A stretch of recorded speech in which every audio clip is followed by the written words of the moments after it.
It's episode number 286 with my friend Andrea Sager, who is all things legal. Not only is she an attorney and a former boutique owner, but she can talk you through all the legal struggles in this industry. Get ready for a great interview.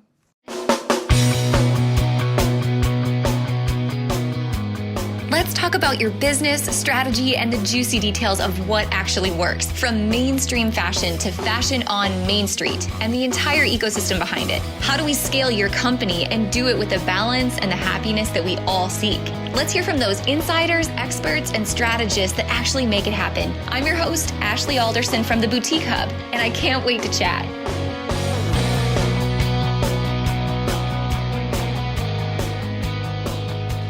Several years ago now, I first met Andrea Sager, who was a boutique owner inside of the Boutique Hub when we very first got started. And at the same time, she was making her way through law school.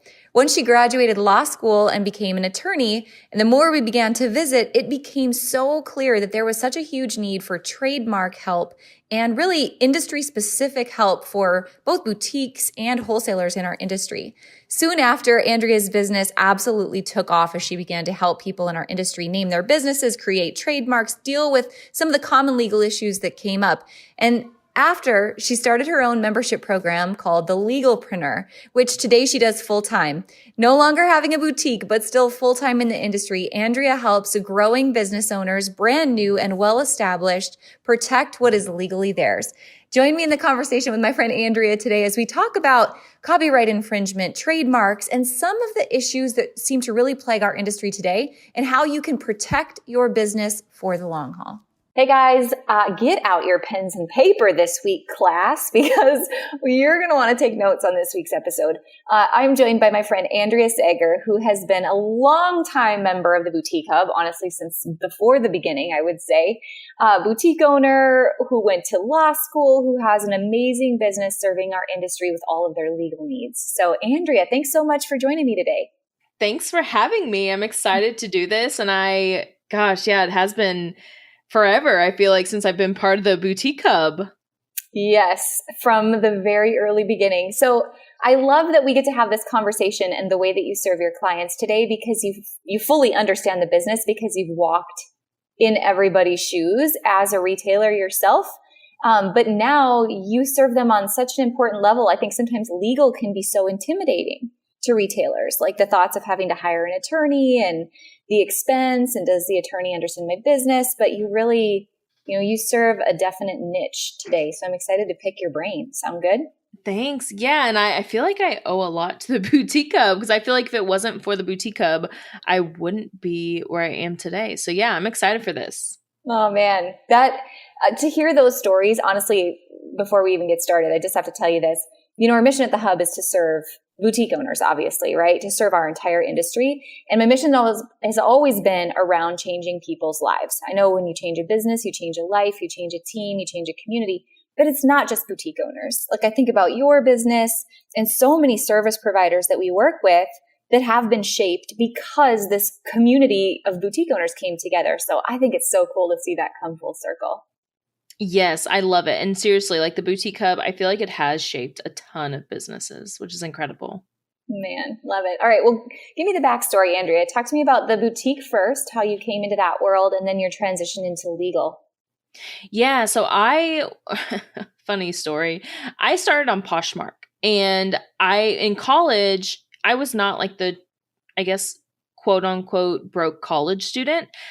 I was in the Army. I made a lot of money in college, and all of that money was spent on clothes, usually from Express. So my whole closet was full of Express. But when I left college, I went to law school, and then I was broke. I was officially like the broke law student. And I was just like, man, what am I going to do? And then I was like, okay, I have all these clothes in my closet. I had learned about Poshmark. This was right when Poshmark started. So I was really with Poshmark from the beginning. And I started selling my clothes on Poshmark. And then I started seeing all these people on Poshmark selling boutique clothing. And I'm like, how are they doing this? So then I started looking into it, and I realized, oh my gosh, I can start my own boutique. I can sell on Poshmark. Well, then, like, for me, if I'm going to do one thing, then I go all in. So then it wasn't enough for me just to sell on Poshmark. I then knew I needed to create my own website. So I started my own website on Shopify, and my first site was done by myself. And then luckily I got to the point where I hired a designer and developer to create me a new site. And I had the boutique, I guess, let's see, about 3 years. And we opened a brick and mortar, and then it got to the point where I was just kind of burned out, and I got the big firm job in law school. So I thought I was set for life. My plan was, okay, I'm going to work at this big firm. I thought I was set for life. I'm like, okay, great. I'm making the big bucks. I'll make all the money here, and then I'll run the store. Like, I'll just own the store and have somebody manage it for me. Well, I did not do a good job at all hiring and having somebody else run the store. So honestly, like when I was at that big firm, I was doing 2 jobs, which was not cool, not fun. And I got burned out, and then I hated the firm I was at. So on top of all of this, I hated it. I absolutely hated it. And luckily with the boutique hub, I had other boutique owners coming to me at the firm and saying, hey, I need help with copyrights and trademarks. Well, when I was at the firm, I wasn't doing intellectual property. And most of the time, most of the boutique owners couldn't afford the firm's rates. But then I did have a couple of clients, a couple of boutique owners that were like, you know what, I don't care what the fees are. I just need to get, a registered trademark. I'm like, okay, well, we'll onboard you here at the firm. And so here I am, this first year attorney, thinking I'm an absolute rock star, killing it. Like, I'm this first year attorney bringing in these clients. And I kid you not, like I was on a high, like flying high, thinking they're going to love me. And I remember clear as day, as part of the onboarding process, one of the partners has to like informally approve the client. And what I was always told is this is just like an informal process. They just have to make, just clear, just check a box. Well, this partner literally came to my office and told me to my face, like, we don't want this client. Like, they're not a quality client to us. And that just broke my heart, because I remember this boutique owner, I think at the time they weren't $1 million business, but they are now. And at the time they were a multiple 6-figure business. And I'm just like, what do you mean? Like, there's a huge business. Like, in my eyes, they were a huge business, and they were going to pay the fees. They didn't have an issue paying the rates. And I just didn't understand. I didn't get it. And I'm like, what the heck? Like, I have all of these boutique owners reaching out to me at this firm. Most of them can't afford it. And then the ones that can, like, the firm doesn't even want to serve them. So I knew that there was this gap between quality legal services and small business owners. And from that moment, I was just planning my exit to leaving that firm. And I remember clear as day, my husband and I were planning, we were in Cincinnati at the time, and we were planning on moving back to Houston. Our house was for sale, and it was a Wednesday. And I was texting my husband. I was like, I hate this place. I'm ready to quit. I was like, I have enough money to hold us over until we move. And he was like, just wait until we have a contract on the house. That was a Wednesday. Friday, 2 partners come into my office, and they fired me. And like, it took everything in me not to smile, because I knew, like, you want to talk about manifesting. I feel like I manifested being fired, because I knew that if they came and because I'm like 5 minorities rolled into one, like military, Hispanic, female, like you name it. Like, I'm the minority, everything rolled into one. So I knew they had to offer me a severance package.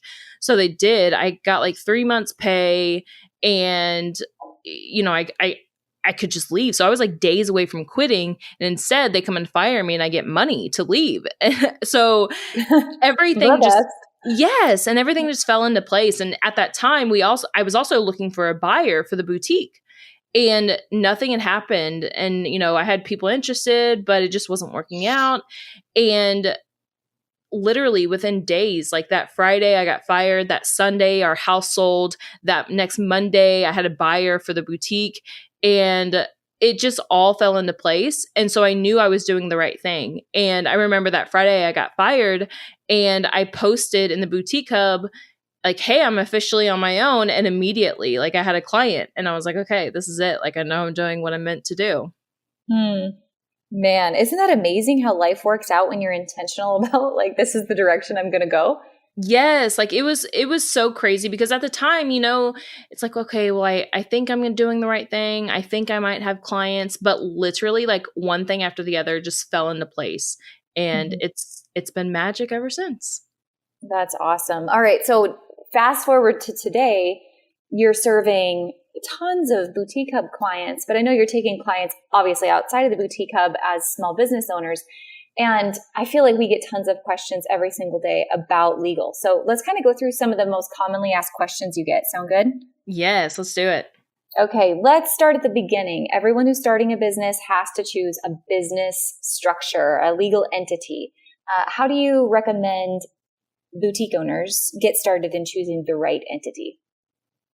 Yes, great question. And my answer will most likely be different than most accountant or CPA answers. And that's because your accountant or your CPA, they're concerned with your financial picture. I'm concerned with your liability. And as a general note, I think all small businesses should be a limited liability company, an LLC.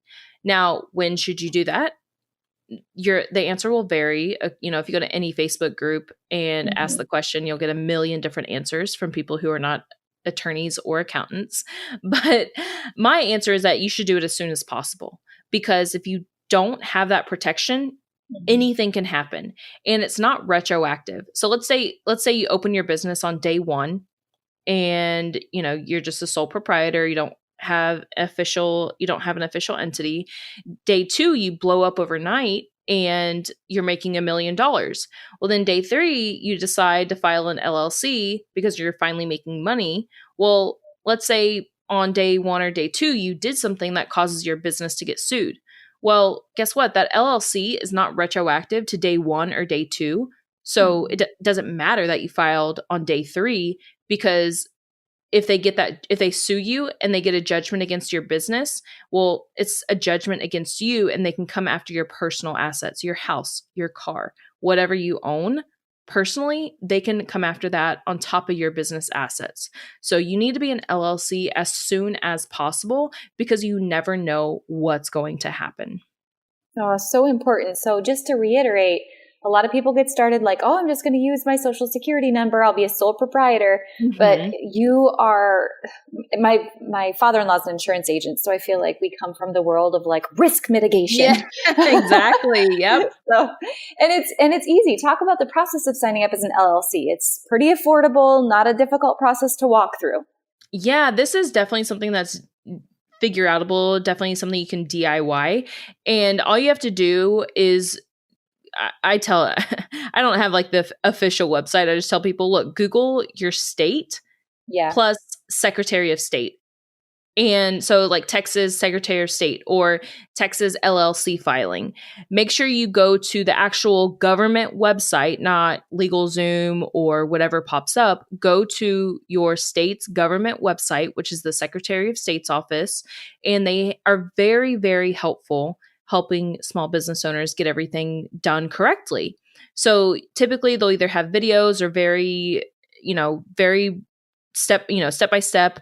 And if you still need help, you can call the Secretary of State's office. And every single one that I've heard of, that when people have called, they've always been extremely helpful.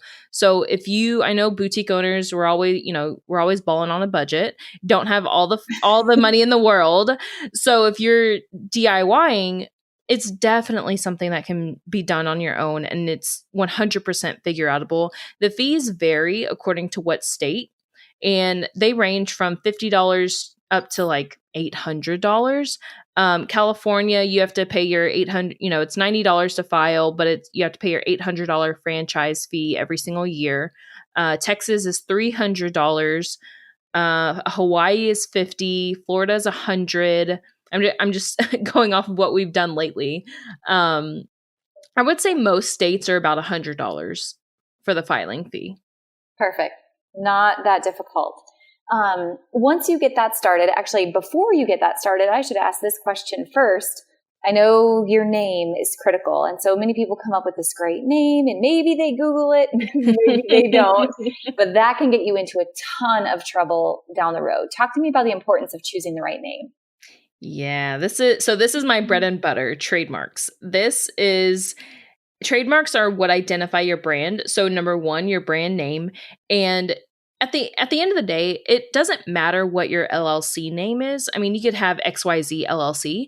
And then once you decide on the actual boutique name, you can file a DBA under that LLC and you'll still have the LLC protection. So you can have multiple businesses. You know, most people know like the umbrella structure. So you can have multiple DBAs under one LLC.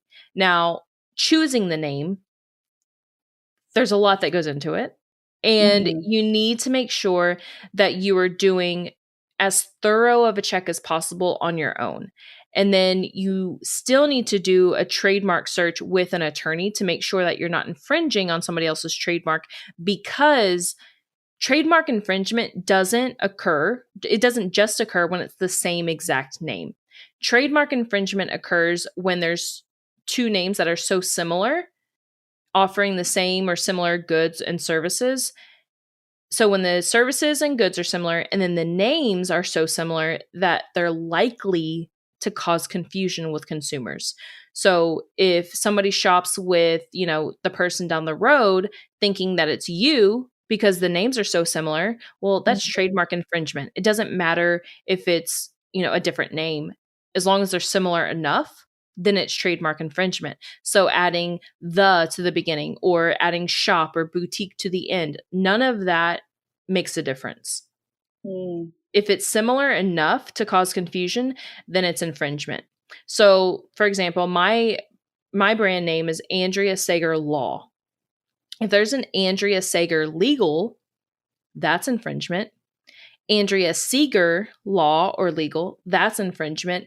Any different spelling of my name, that's infringement. So any formative of the words, that's definitely infringement. So you have to be careful to not just look out for the same exact name. You need to look for anything similar, but you still need to do your own searches on your own. So absolutely search domain names, search Google, search social media, search everything that you can, but just know that it's still not enough because it could still be infringement because there could be a name out there with a different spelling. So one client that comes to mind, she's a boutique owner. I don't think she's part of the hub, but her boutique was Soul Honey. And it was Soul, Soul, Honey, Honey. Well, she ended up infringing on somebody else who was Soul Honey, Hunny. And she never found, she's like, I searched everything. I searched Google, I searched social media, I own the domain name. How is it infringement? And it's because it's the same phonetic word, even though it's a different spelling. And they were both clothing stores. So that's why it was infringement. And that's just a prime example of why your search isn't enough, because you don't know what else could be infringement. So helpful. So it's important to look out for what everyone else has, right? Doing that search. But what happens when you find someone else? Let's say you've been in business for 5 years and now you find someone else using your name, like the opposite of that. What are the next steps you take in order to protect your name when you find someone else using it? Well, hopefully you have a trademark registration. If you have the registration, the enforcement process is super simple. All you have to do is reach out and say, hey, you know, this, and you can do this yourself or hire an attorney, either way. But if you reach out and they ignore you, or they say, oh, whatever, I'm not going to change my name, or, you know, if they say, okay, well, you know, have your attorney contact me, whatever, if they just ignore you, you don't even have to hire an attorney. All you have to do is go to whatever platform they're on, whether it's, you know, their website's hosted with Shopify or WordPress or on social media. You just have to go to that platform where it's hosted and submit a trademark takedown claim with them. But you have to have the federal trademark registration in order for them to act on it. And you don't even have to have an attorney involved. You just have to have your federal trademark registration. So I've been trying to really preach about the power of a federal registration, because you don't have to even hire an attorney to enforce your trademark. You just have to petition Facebook, Instagram, Shopify, WordPress, and they'll act on it, because if not, technically you could sue them for trademark infringement. They don't want to be brought in all these cases. So as long as they act in good faith and act on any claim that's brought to them, well, then they are like, they're free of liability. That, like, the courts have said, hey, look, if they make this claim with you and you act on it, then you're fine. Same goes for copyrights. Now, and I don't want to get into the copyright game because we could talk about that all day long. But with trademarks, you do have to have the registration for the platforms to act on it. So let's say, you've been in business for 5 years, you have your registration, and you see somebody with a name. First, I would reach out, because if you submit the claim, they'll just completely remove the page, remove their page. You've got to be super careful with that. Yeah, they'll absolutely remove it. And I know it happens all the time to boutique owners that post stuff unknowingly. So I always tell my clients, look, if I would just reach out first in good faith, let them know, hey, look, I own this registration, show them your certificate, and hopefully they'll remove it. If not, then if you don't want to hire an attorney, you can just submit that claim. Right. I think you make a good point though, and I want to highlight that. Like, that's a really powerful step to take. And I think a lot of times, I guess from what I've seen in the hub anyway, it's kind of like you were saying about your client Soul Honey.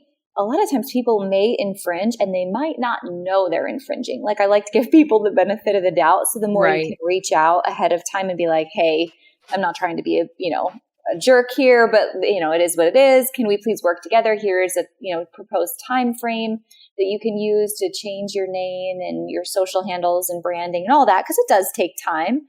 And then ask them nicely. And that's not a fun thing to hear. So I think kind of being aware of the hard news that is for someone to receive is helpful once you start to take that step forward. Yeah, absolutely. And if you don't have your registration, then it's a completely different story. Right. Hopefully if you've been in business for a while and like, okay, this isn't just a hobby, like I have a real business here. Hopefully you've taken those steps to get the registration. But if you haven't, then your options are limited. Right. Number one, if you reach out to them and you say, hey, I was in business first, most of the time they're going to ignore you. Because if you're taking your business serious enough, why don't you have that registration? Why haven't you taken the steps to get that registration? If you are saying, hey, I'm in this business owner, I've had this business. And I hear it all the time. They'll reach out and they ignore them because they don't have a registration, even though you do have rights. But your rights are very limited until you get that registration. Very helpful. Okay, let's talk about how to use that registration on something more than your name. What else can you protect in your business? Yeah, so as long as I like to tell people, if it has a unique name within your business, then it can probably be protected with a trademark. So on top of your brand name, you have your logo, your slogan.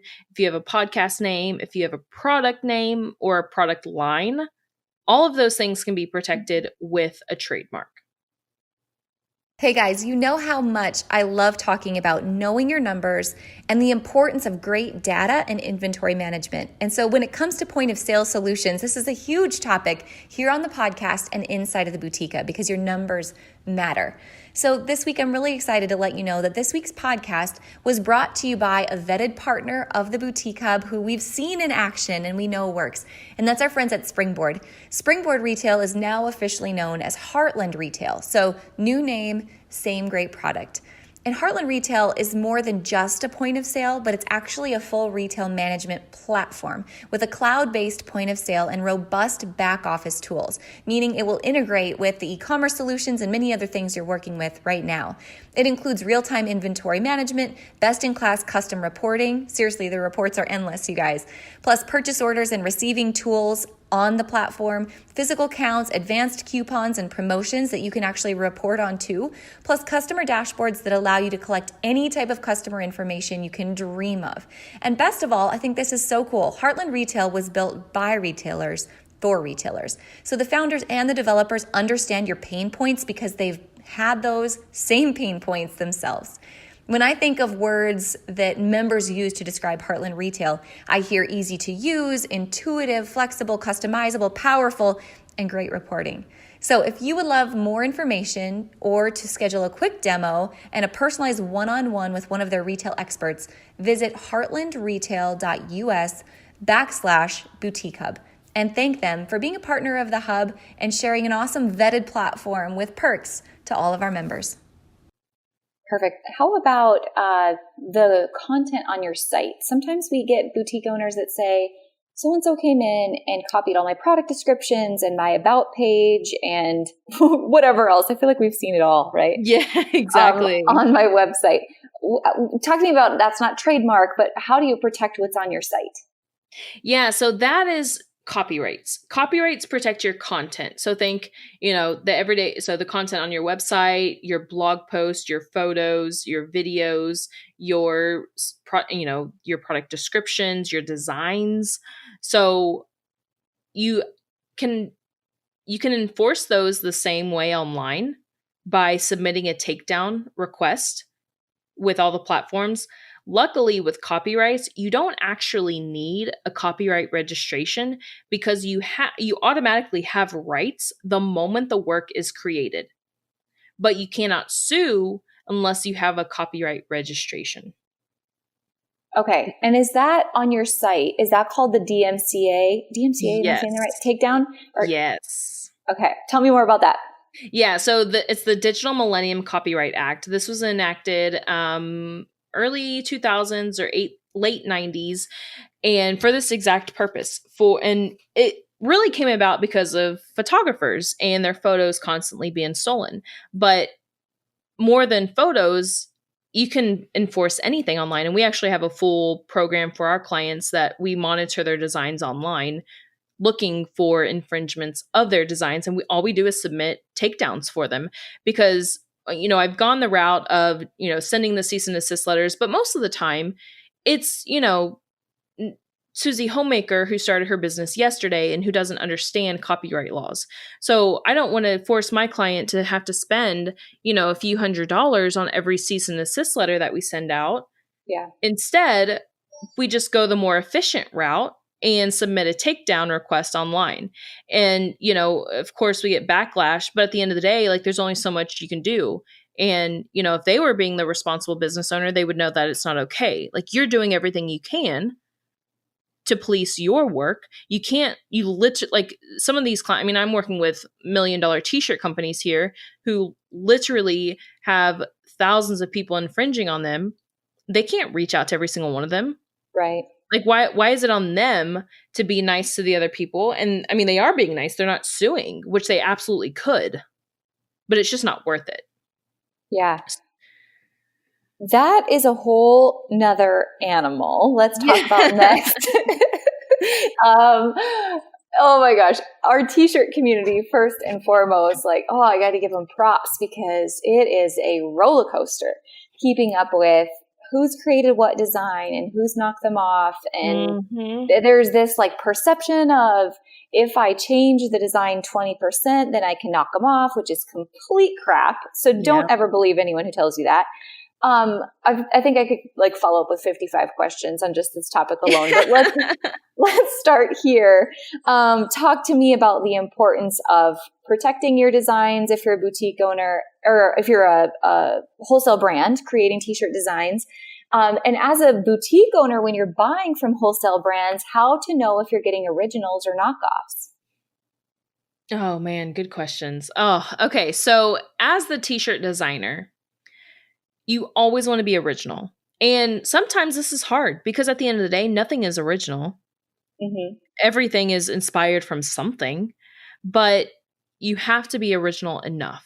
And I'll tell you, so the law for copyright infringement is substantially similar. So if one design is substantially similar to the next, then the second one is infringing on the first. But how do you know if it's substantially similar? I don't know. Nobody knows. And the thing is, nobody likes to sue on copyright claims. And that's why there's not a lot of I guess, precedents because nobody wants to sue because nobody knows what the outcome's going to be. Mm-hmm. And I hate to bring this up because we could go down a whole nother rabbit hole, but this is why I think Louis Vuitton hasn't sued, because they don't know what the outcome is going to be. And they don't want to open that can of worms if they lose. Mm. So, and the Louis Vuitton thing, that's a trademark issue.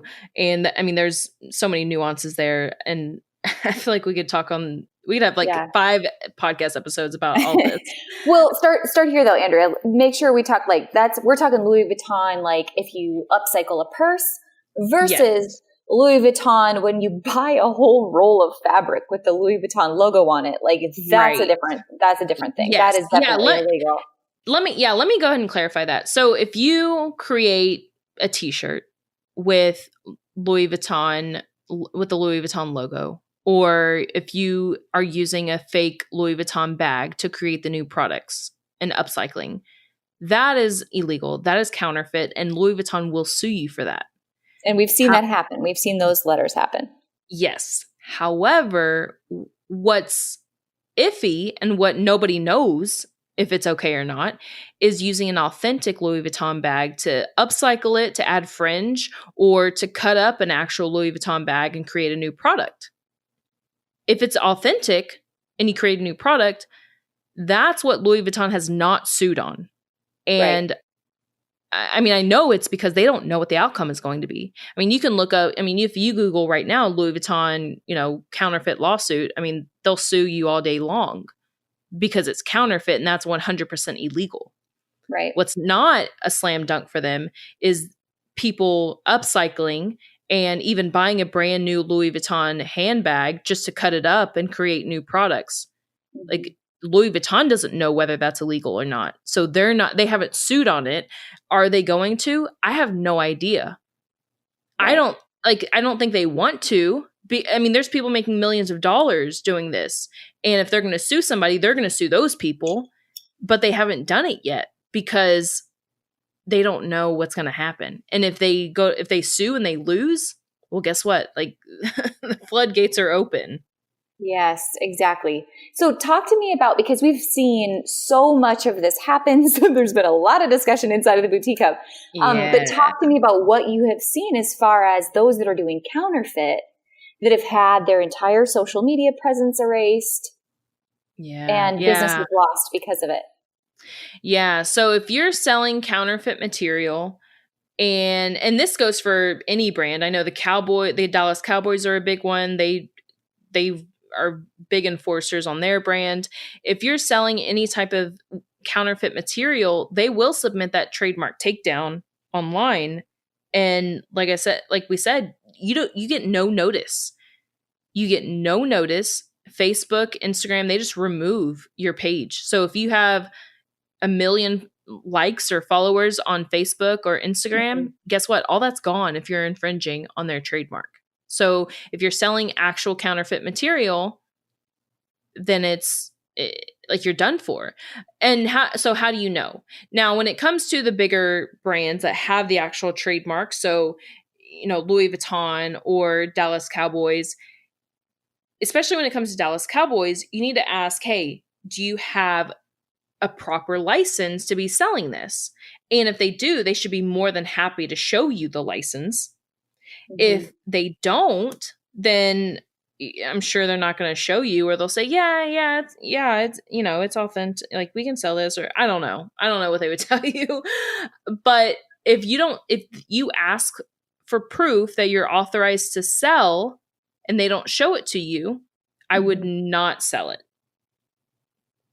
Oh. Now, when it comes to Louis Vuitton, a lot of that goes off of reputation, because I don't want to name any names, but I know there's been a couple of brands out there, wholesalers selling, the upcycled Louis Vuitton products, and it turns out that they weren't actually authentic Louis Vuitton products.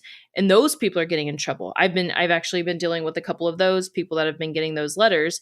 And at the end of the day, I tell them, look, you just have to put the liability off of you and say, look, I was told by this person that it was authentic. So, put it back on the other person, which I don't know if they would actually sue a lot of the smaller boutiques, but I know there are people out there making millions of dollars upcycling Louis Vuitton products, and those are really most likely who they want to go after. But I mean, at this point, Louis Vuitton's game is just to send, a wave of letters, and, hopefully some of the people will stop selling. But, if they were, I mean, I don't want to say if they were going to sue, they would have already sued. I think they're just trying to find the right time. Or, maybe they won't ever sue because they just don't know what would happen. Right. And I think it's important to note, as you were saying, like there's some that have sold counterfeit. There's others that we know that video every bag that's cut up. They have all the proper ID numbers, and they're very diligent about making sure they're doing it the right way. So I think what you said earlier as it relates to licensed goods, so whether it's like a Dallas Cowboys thing or a band tee or whatever where you're using someone's likeness and logo, is to always ask the wholesaler for identification, for paperwork, like actual legal proof that you can be using these items versus just going off of their word, because we've seen that go south pretty fast. Exactly. Yep. 100%.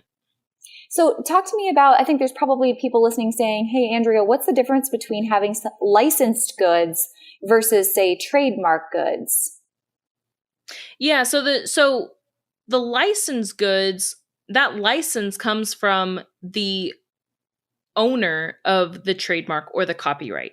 So when it comes to a band tee or the Dallas Cowboys, they're licensing their trademarks to be able to use that brand identity to sell their own products. Now, when it comes to copyrights, typically that's for, gosh, my brain just went blank. Like a TV, like a band logo. So logos are something that can be protected with a trademark and a copyright. Maybe they're licensing the copyright. So, or if it's, a cute actual design that's protected by a copyright, that is something that can be licensed. Now, if you own the trademark or the copyright, you can then license that to other people to sell. And this is where I try to get clients to understand, look, this is what you're after, is getting that passive income through licensing. Like, think about Disney. Disney makes billions of dollars a year by licensing their intellectual property. Billions of dollars a year just through licensing, just by telling people, yeah, you can use this, pay me for it though.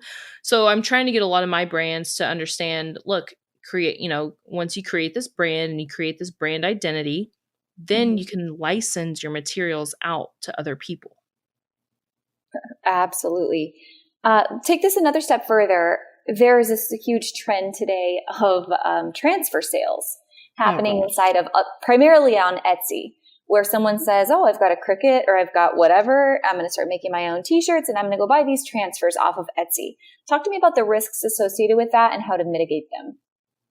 Oh man, Etsy, they are a breeding ground for intellectual property infringement. So if somebody tells you that they're licensed, that they have a license to sell because they purchased it off of Etsy, that is alarm number one. Do not believe anybody that says they purchased a license off of Etsy. Maybe especially if it's for something like Louis Vuitton or the Dallas Cowboys, I promise you, neither of those brands are selling their products on Etsy to be licensed out. That will not happen. So on Etsy, people will sell, you can purchase this license or this transfer and you can recreate this many for $5. Trust me, any reputable brand, they will not be selling. First of all, they won't be selling any license on Etsy. Now, if it's, maybe it's a design that an up and coming brand has and they're licensing on Etsy, maybe that is true. Maybe that is happening. But if you find a design that you really like, you really need to reach out to the person on Etsy. If let's say you see the transfer on Etsy or the license on Etsy, reach out to them and say, hey, did you create this or did you purchase this from somebody else? Because a lot of times the people on Etsy bought it from somebody on Etsy. And it just all turns out to be that it all results back to one person, but all those other people that are selling it, they're infringing. Mm-hmm. And they don't know just because they trust, whoever sold it to them on Etsy. But trust me, Etsy is a breeding ground for intellectual property infringement. Mm-hmm. So be super careful with transfer sales, whether you're a boutique owner or you're a wholesale brand wanting to start a wholesale brand based off of buying transfers on Etsy. The other thing I think is a common question around this topic is there are wholesale Facebook groups that allow boutique owners to come in and say, hey, here's a screenshot of a design that I love. Will you please make this for me? Yeah. That's another big no. Well, first of all, if it's not your photo, that's copyright infringement. Even if you're just asking, saying, hey, I saw this photo and I would like somebody to recreate this for me. Well, guess what? Like that's infringement because that's not your photo. And I know that may sound silly, but that is 100% copyright infringement. Now, asking somebody to recreate something morally and ethically, that's wrong because you want to buy from the original creator. And then depending on what the design is, that design itself could be protected with a copyright. And so by recreating it, you're infringing on their copyright. And I'm not going to say that every t-shirt designer, every design that they produce is protected with the copyright because it's not. Right. But if it has enough design element to it, then it could be protected with the copyright. Right. And it's still kind of a moral and ethical, like you were saying. It's a small enough industry that word gets around. Like we're all small business owners trying to support other small business owners. So you've got to be careful to support, those who are working hard to create original work. There's no shortcut on the path to success, right? It's only being yourself, creating a great brand that's memorable and doing your own original work. Would you agree? Absolutely. All right. I've got a gazillion other things I think we could talk about, but we better skip forward on that today. Another commonly asked question I'm sure you get are what are the common terms and conditions, privacy policies, contracts, cease and desist, NDA, non-disclosure, all those things. What are the most common contracts that I need as a boutique owner and how can I access those? Yeah. So if you have a website, 100%, you always need terms and conditions and a privacy policy. Privacy policies are 100% required when you have a website. And especially with all the data breaches lately, states are popping up with new privacy laws left and right. So you have to make sure that you have a privacy policy and it is accurate and up to date. Now, your terms and conditions, that's actually the contract between you and the visitor of your website. If you're selling products, so yes, you can also have the terms to basically it can also govern the purchase. So not only is it the contract between you and the visitor of your website, but it's also the contract between you and the purchaser on your website. Now, on top of that, if you have employees, you need to have an agreement with them. And it's not necessarily an agreement as far as, because I'm sure pay and terms like that, those are pretty much understood because they wouldn't work for you if they didn't know how much they were getting paid. But the employee agreement is mainly for your purposes to make sure that they understand your grievance policy. If they what are reasons they can get written up, how many write-ups before they get fired. And the reason you need to have all of this written down, what about that person that applies for unemployment or they want to sue you for, firing them, wrongful termination, all of that, all of these agreements are to protect you as the business owner. Mm-hmm. And on top of the employment agreement, I know many of us work with contractors and freelancers. So you always have to have a contract with them. My number one lesson with contracts is don't think of them as a way to, for one party to screw over the other. Contracts are in place because both parties need to make sure they understand the rights and duties of both parties. That's all a contract is just laying out the rights and duties of both parties. So when you're working with a freelancer, hopefully they provide you with a contract and hopefully everything is understood. And I know, I mean, in the hub, we see it all the time. They working with an influencer or a brand rep. Hey, I sent them this merchandise. They never posted. They never did. Like, okay, well, did you have a written contract with them? No. I didn't know I needed one. Well, guess what? That's what the contract lays out is exact terms to make sure there's no confusion, things actually get done, and things actually get done on the timeline. So what I've done is I've taken it's about 80 contracts right now and specific to different industries. So absolutely retail, e-commerce, photographers, other service providers, copywriters, designers, tons of online business industries. And I've thrown them all into this contract vault because I know there's plenty of attorneys out there selling contract templates, but you have to pay per template.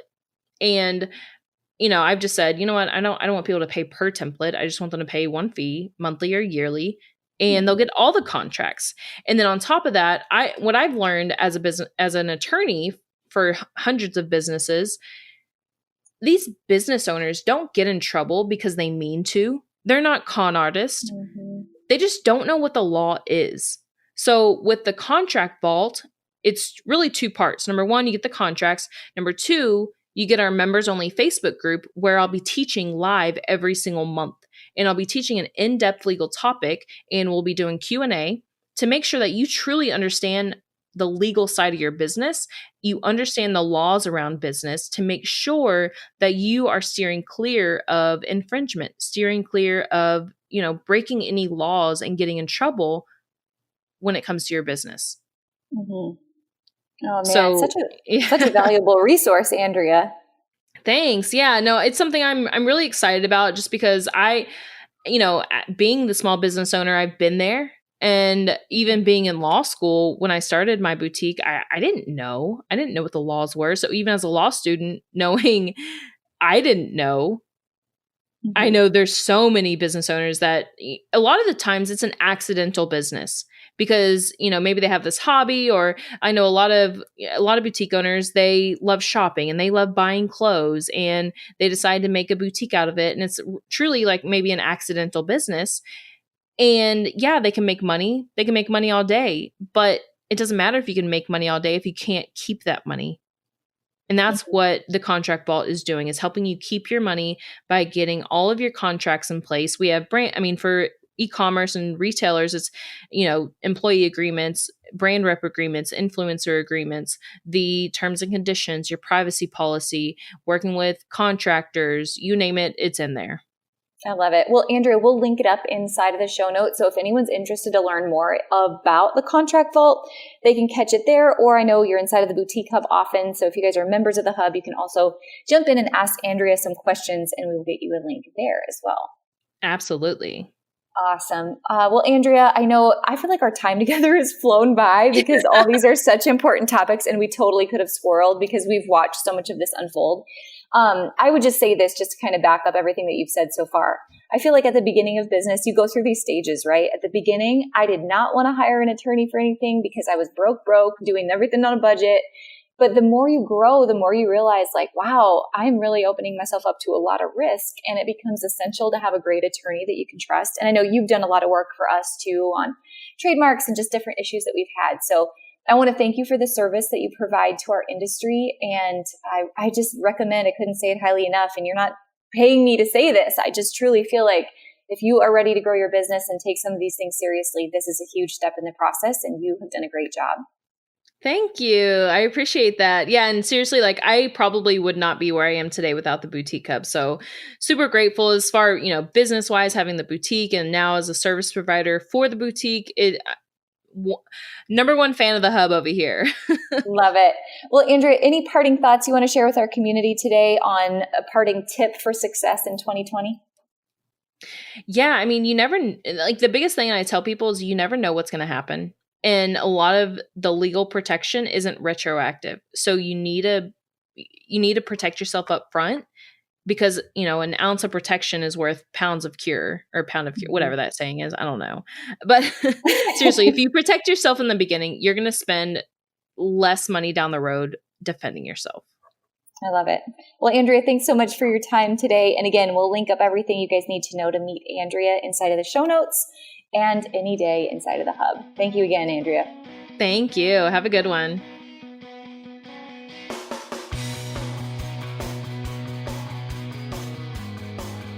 Hey guys, thank you so much for listening to this episode. We hope that you loved it. Don't forget to hit subscribe and leave a rating and review down below for a chance to be one of our featured listeners each and every week. For more information on our spirit of community over competition and how to access complete show notes and bonus downloads from our guests, head on over to theboutiquehub.com and join the community. We'll see you next week.